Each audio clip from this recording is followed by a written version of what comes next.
Welcome to CISO Interviews, where Affinia hosts cybersecurity executives sharing career advice, actionable insights, and tips so that you can enhance your career and succeed as well. Abdeslam, thank you so much for joining us today. As we begin, can you say a few words about your current role and what's in your purview within the organization? Sure. My name is Abdeslam Mazouz. I'm the Chief Information Security Officer for the city of Minneapolis right now. Mm-hmm. I've been with the city for 8 years, and I've been in security for the last 12 or 14 years or so. Honestly, right now is just trying to build an organization that's resilient. A lot of security professionals understand the concept of it's Mm-hmm. not a matter of if you're going to get compromised. It's just a matter of when you're going to get compromised.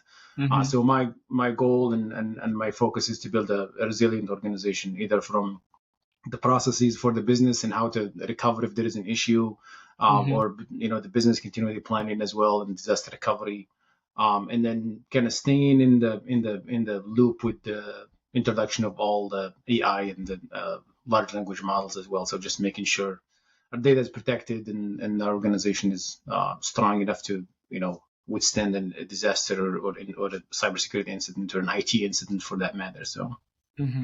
I understand. How big is the team? my team right now is 6 people. We just added another security analyst. So my team is growing. I think we have 6 people now. Awesome. It's an incredible position that you're holding. How did you get started in cybersecurity? What was the first step in your career? Yeah, honestly, I started initially in IT. Even 2008, that's when I started kind of just dabbling in IT, helping other businesses kind of build, the desktops, or like do the imaging, do the desk side and desktop support and stuff like that. Mm-hmm. And when I moved to the US, I went specifically and studied network security. So my focus at the time kind of just shifted a little bit, and I started looking more into information security in general. I have most of my experience is in the infrastructure and the network side from the IT Mm-hmm. perspective, and that helps me a lot to kind of shift to security. I shifted to security officially in 2014, I think, or I think 2014 or 2013.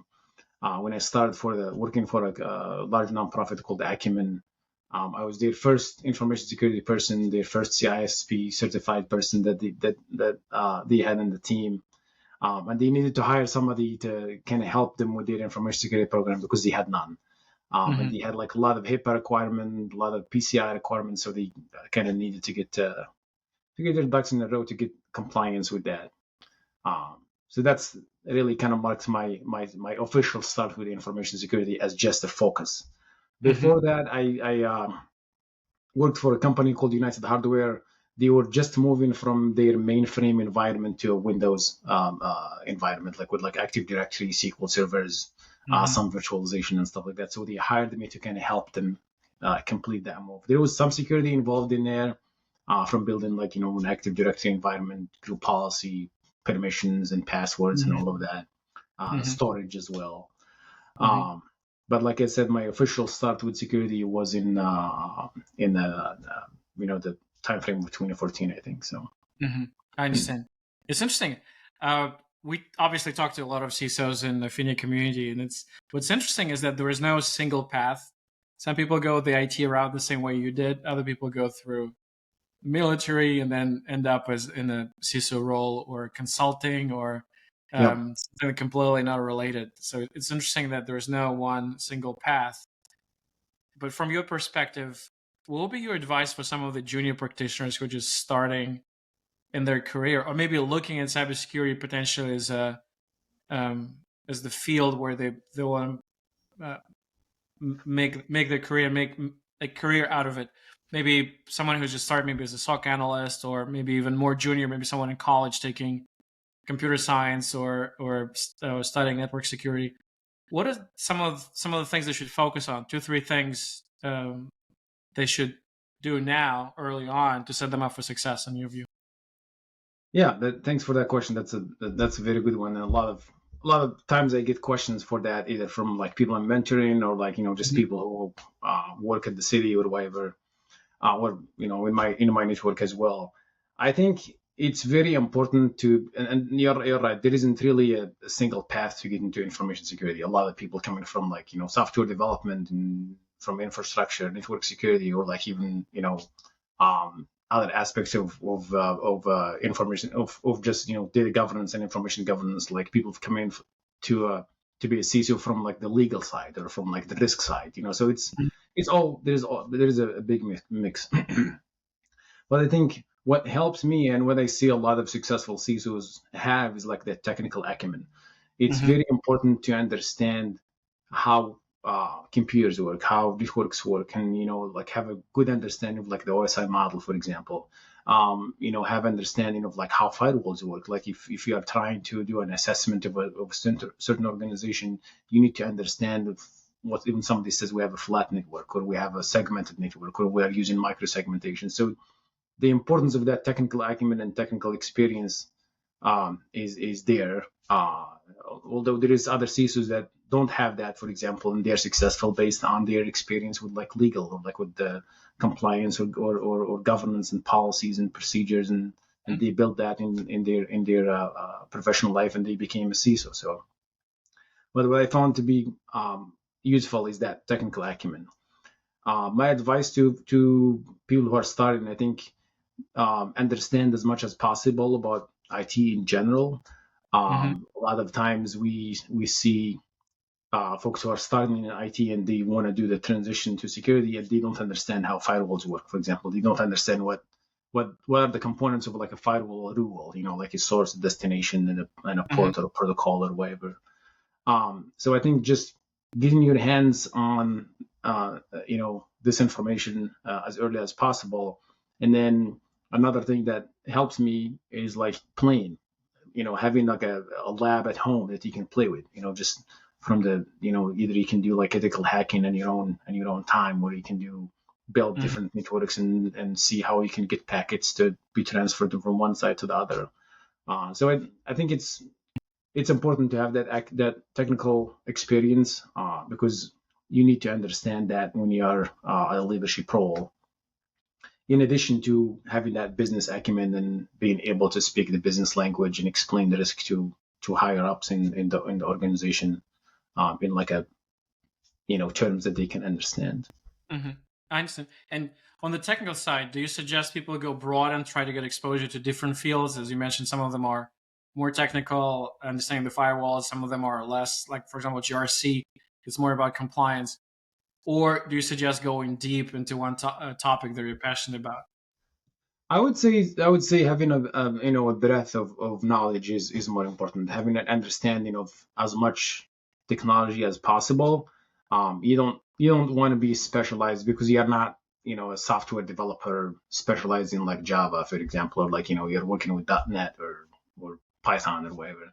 You're more a security professional. You need to understand all of these concepts. You need to understand security operations. You need to understand like architecture, software development from the perspective of like the software development lifecycle. You need to understand, for example, how to write policies. What's a policy? What's a standard? What's Mhm. a procedure? We need to understand the risk. So I think not specializing in one specific area is going to give you the ability to understand a lot more things. Mhm. Because if you're specialized, then you're very focused, and you're not going to be maybe you're going to be like a GRC director or something like that, or a GRC Mm. analyst or something like that. You're dedicated specifically to understanding governance, risk, and compliance. Mhm. But if you want to be like a security architect, you definitely have to understand a lot of aspects of compute. Because that's how you're going to be successful. Somebody's going to show you an architectural diagram, and you're not going to understand it if you have, just a GRC background, for example. Certainly. So going for breadth, and then Yeah.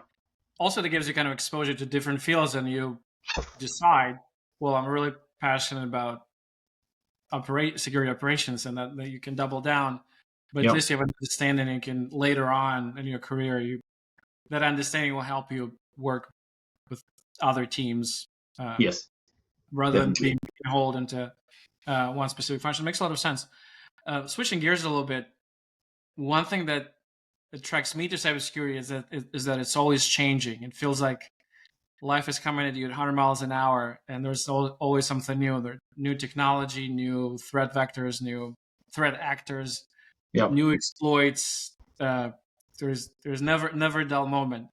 But within this, it's sometimes I have a sense that people get this syndrome of a shiny penny. They get excited or anxious about certain theme. Right now, it seems to be AI, but the same, and everyone's kind of going in that direction. But then at the same time, you read reports, and we find that a lot of exploits, a lot of attacks are, a lot of ransomware attacks are introduced through phishing, through really the email route, where employees, whether lacking training or despite the training, they click on the malicious link, and that installs an exploit or like a backdoor. Yep. Or also, I see reports some that thousands, if not tens of thousands, of systems are still unpatched for something that's very ubiquitous.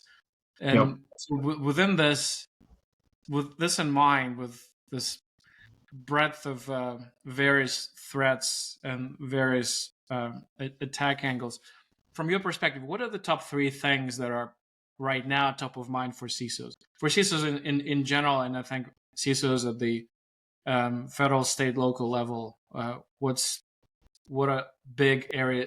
Where do you focus on right now as far as cybersecurity threats? This episode is brought to you by Afinia, a community where 2,000 CISOs and other senior executives network, learn, and succeed together. To apply for your complimentary membership, please visit www.afinia.com or click the link in the show notes. Now, back to the show. Yeah. I want to just add a few things to what you mentioned earlier before I answer your question. I think, yes, there is a lot of stuff coming in at you as a security professional. Like pretty much every day you hear a different attack vector, different compromise, different ransomware variant or vulnerabilities. They come in at dozens every single day. I think the most important part as a security professional is like steadfastness. You have to be stable in your beliefs in terms of how you deal with information security. And then it always comes down to the basics. Like if you can't really learn how to drive a car without actually learning the rules of how driving a car is. Like what's the stop sign? What's a two-lane highway? What's a double lanes versus a lane that's like not continued or whatever. So there are some aspects of information security that you have to understand before you can move into to other stuff. I gave a talk did a keynote in one of the conferences locally here, and was focused really on going back to the basics. You need to focus on security awareness training. You need to focus on password security. You need to focus on you build an email security solution that has layers. Do that defense in-depth aspect before going into tackle. I need to develop this privacy policy that talks about AI, because yes, you can do that, but did you actually cover the basics to protect yourself from known attacks that that attackers use? I like a saying of usually attackers, they don't innovate, they more so they reiterate. They just take the information that exists, take the exploits that exist, and just reuse them. Because attackers are in it for monetary gain for most part, or there's activism and other stuff too, but most of the attackers for ransomware and a malware and stuff, they are in it for a monetary gain. They don't have time to develop exploits so they can attack a company. They just use whatever is available and then they move on because they have a paycheck to collect, and they have time to. Time is not their friend. So, but from my perspective, honestly, the three top things in my mind right now is how we can use AI safely. How everybody wants to use AI. Every organization wants to leverage some language model. If it's Microsoft, you want to use Copilot, you want to use ChatGPT, you want to use Gemini with Google or whatever. From my perspective, that one thing is just how we can implement that AI solution for the business so they can leverage it and use it in a safe, responsible way. So that's one thing. The other thing is like ransomware.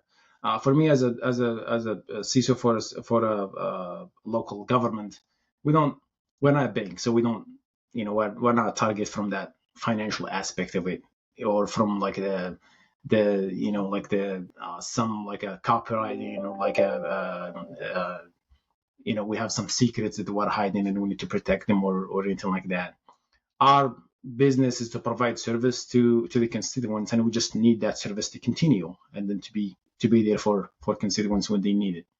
Mm-hmm. So ransomware is one of the things that disrupts local government a lot. Fortunately, we have not had any instances of ransomware in the environment, so we want to keep it that way. So that's number two. The third thing really is the aspect of building a resiliency. A lot of, you can have good protection, good detection mechanisms, but if you don't have good recovery, you're going to have a problem. We see organizations that use CrowdStrike and use Palo Alto firewalls and use like 3 different email security solutions and have like an incident response retainer, and they have all these investments in information security. But once they get compromised, they don't have investment in the recovery and their disaster recovery and business continuity planning. So that's the third thing that's top in mind for me right now at the city. So interesting. It's interesting. It's an interesting perspective about resiliency, that you are geared towards steady state, but if things get disrupted, if you cannot recover your backups, then if you can, like I mentioned, and the thing too is like, we're not a business to make money. We're local government. A lot of organizations, if you get compromised, you can do protection and detection and response and all of that. But if you didn't have the recovery aspect of it, you're going to go out of business, because you can't, if you are in a business of making money, you can't sustain, for example, 2 weeks or 3 weeks of downtime, and you're not collecting, you're not selling anything, you're not providing services, you're losing money. And how much can you survive in that state? Mm-hmm.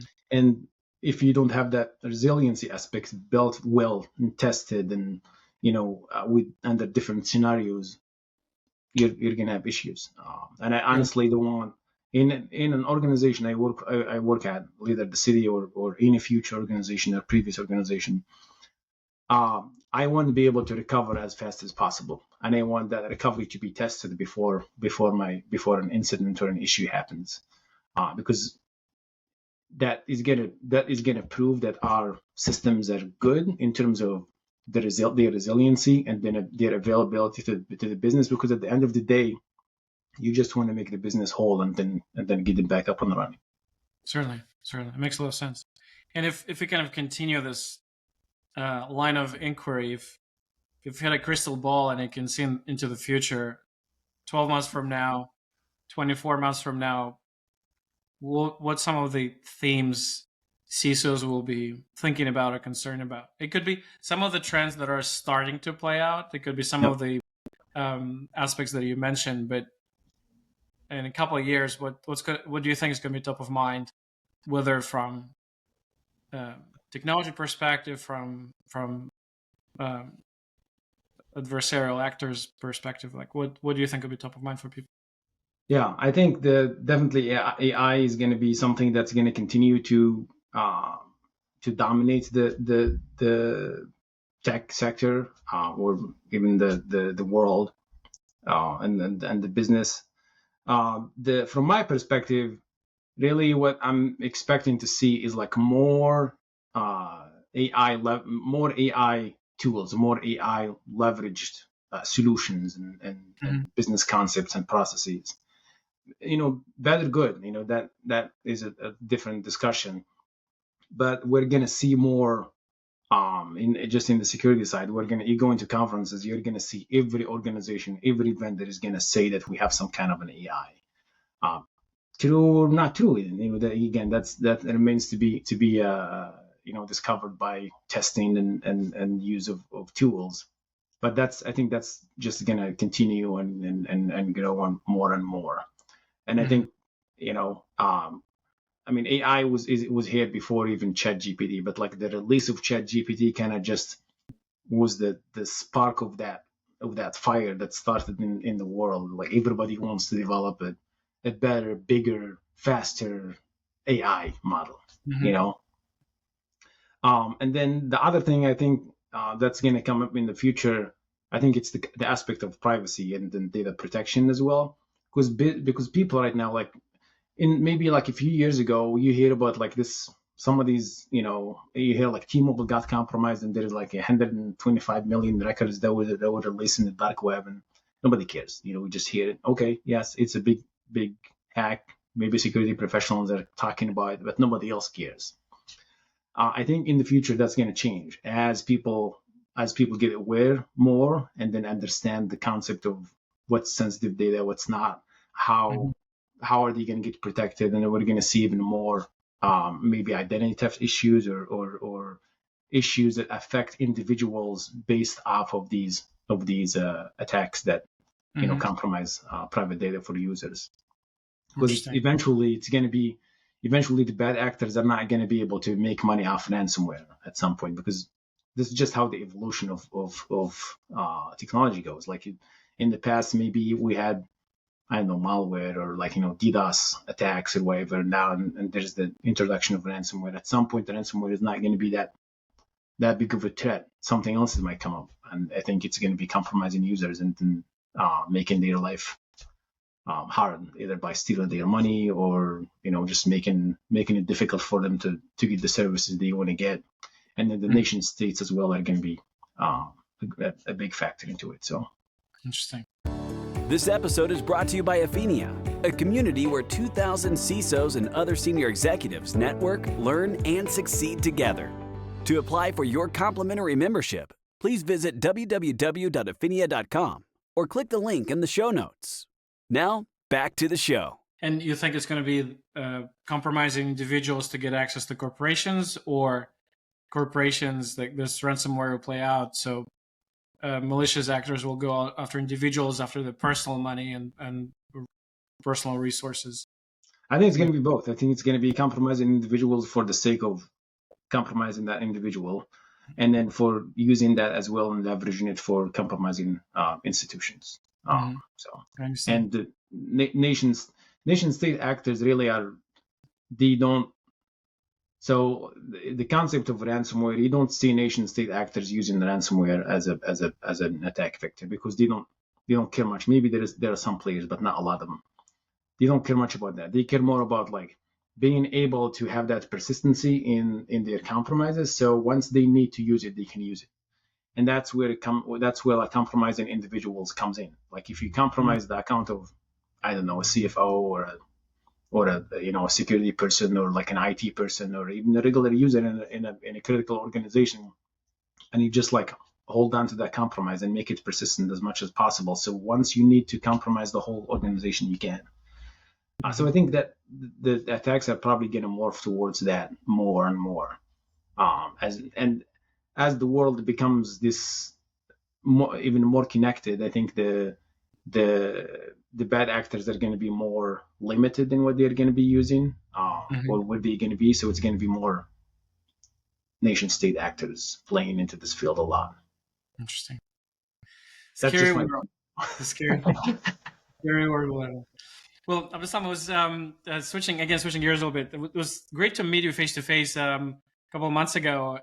One thing that came out of this conversation is the fact that you speak 5 languages, which I think was super impressive. I think everyone at the table was super impressed. How did you get to know 5 languages? It wasn't by choice. So. Really? I thought someone was by choice. No, well, I guess some of them. I'm originally from Morocco, born and raised in Morocco until I was 25. So I learned my mother tongue in Morocco as it's a local language, or I guess not a local language. It's a language that's spoken all across North Africa, all the way to Egypt and Libya, and so most of North Africa speaks this language, and it's called Tamazight, or Amazigh, as in most people know it as Amazigh. This language has been there. it's a very old language. So that's what I learned when I was born. That's the language that we spoke. My race and my heritage is Amazigh. It's the indigenous people of North Africa and Morocco specifically. Mm-hmm. And then when I went to the street, in order for me to communicate, because that's not a language that's spoken in the street a lot. In order for me to communicate with people, my friends, the kids I play with, and all of that, I had to learn a totally different language called Darija. Mm-hmm. As a matter of fact, when I was a kid, people would make fun of me because I spoke a broken Darija, because I was raised in a family that didn't. That was our main language, was a completely different language than what's spoken in the street. Mm-hmm. So I learned that. I don't have a broken Darija anymore, so I'm good. Then going to school, I had to learn Arabic as the main language for studying in school, and it's the formal Arabic that's spoken and written in books. Mm-hmm. Then at third grade, I started learning French. So I took French all through my elementary school, my middle school, high school, college. I took French. Then in middle school, we started learning English as well. So I took English a few years in middle school and high school, and that stopped. And when I moved here again, I had to relearn or remember the English stuff I learned. Awesome. I think it's knowing, having this capacity gives you superpower in a way, because it gives you a window into culture, history, that if you only speak one language, if you speak two languages, I think it's somewhat limited. So it's awesome.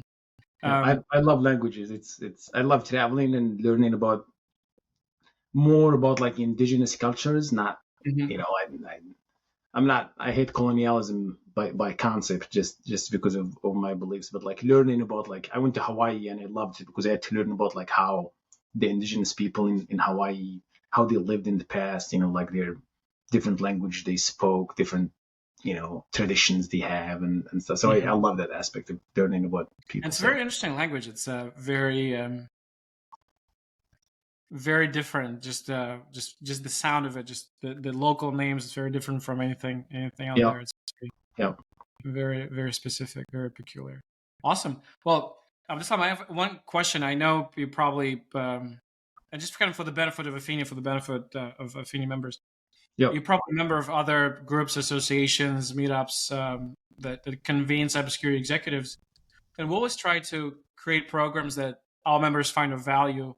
And sometimes we succeed, sometimes we struggle. So, from your perspective, what's some of the things that could be added to our repertoire? I guess what can be improved? What do you think is lacking compared to some of the other groups and some of the other associations and communities they're a part of? Yeah, I think I like the communication that you send on a regular basis. That gives a lot of insight into what's going on and different peers and stuff like that. I think, I don't know if this is lacking or not, but it might be like maturity, or it might be just like focus of the group as well. But maybe like like a summit, or like an event where like people, where like actual security professionals exchange ideas and just share their experience and have a discussion. Just security professionals, not. I think the aspect of like you sitting in a keynote and just having information thrown at you from one kind of single-sided or one-sided is kind of antiquated, I would say. I think having the discussion with your peers and then understanding what like everybody has some problem, everybody has some issue that they are trying to solve, specifically in security. And sharing that problem with your peers, you get all these different perspectives, and then one of them might work for you, because somebody else might have had the exact same problem and they figured out a way to solve it. So I think that's what we're lacking, and I think we're lacking it in the whole security community, not just in specific organizations. I think that would be very beneficial. Like 5 to 10 people, they get together for an hour and just talk. And like you just change it again, and you meet other 5 or other 10 people, then you just talk about, maybe throw out like a big title topics, and then you just hash them and talk about your experience, what you saw, what did you do to fix your problems and stuff. Interesting. And two quick questions. So do you think it's more appropriate to have this virtually, let's say on Zoom, or face-to-face, which would probably be more local or tied to a conference like RSA or Black Hat? That's the first question. And the second question, right now we have 2,000 members, and they have all executives, they're all director and above cybersecurity executives, but some of them come from, I don't know, some of them are CISOs of federal agencies, some of them are CISOs of Fortune 500 companies, and some of them are CISOs of a, I don't know, 10-person credit union somewhere. So they all are defenders by the nature of their job, but the scope of their responsibilities and the specifics, whether it's government or private sector, public or private, size, industry, all this comes into play. So the second question is, would it make sense to curate that group of 5-10 people so they're more or less matched by organization size or sector of the, whether it's government or private sector? What are your thoughts? Yeah. So for your first question, I think it doesn't matter having them virtual or in person. I think each one of them has its benefits. There's the flexibility in virtual. There's the face-to-face in having them like in person. So both work. Maybe a combination would be even great. To your second question, I think I don't think that matters a lot, because the problem with security is the same across the board.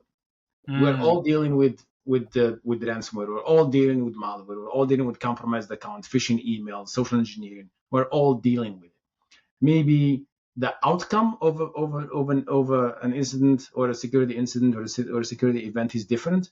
Like if I get who's going to go after the city of Minneapolis? Maybe ransomware groups. Maybe somebody wants to steal data and hold the city ransom so we can pay them. Who's going to go after like an organization that does research and development, and they have like some secret information that they are not sharing, or they have like a secret recipe for a sauce or whatever. IP or whatever. Maybe a nation state, or maybe organizations overseas who wants to steal that and leverage. They're going to use the exact same techniques. They're going to use social engineering. They're going to use compromised accounts from previous hacks. They're going to use vulnerability scans to detect what vulnerabilities you have exposed outside, and maybe they can compromise one of them and have an avenue into your environment. They're going to do the exact same reconnaissance. Persistency, it's probably going to be the exact same process. So I don't think the problem with security is the same across the board. It's just maybe we're different how it affects every organization. So to solve that problem, I think we're taking the exact similar approaches. Like, you want to do business continuity planning. Everybody does that. You want to do security awareness training. Well, everybody does across the board. It's not like government does it and banks and financial institutions don't do it. So I think it's the same. In nature, it's the same. It's just different in scope, which still relevant for organizations of different sizes. Makes a lot of sense. This is awesome. Abdeslam, thank you so much for sharing your thoughts. This was really, I loved it. Where can people find you if someone wants to ask a question or connect? You mentioned mentoring. LinkedIn. LinkedIn. Yeah, the best one is LinkedIn. Yeah. Absolutely. Great. Abdeslam, thank you so much. Yeah, thank you very much. Appreciate it. If you liked this episode, please subscribe to this channel and visit Afinia.com for more information about your complimentary membership, or click the link in the show notes.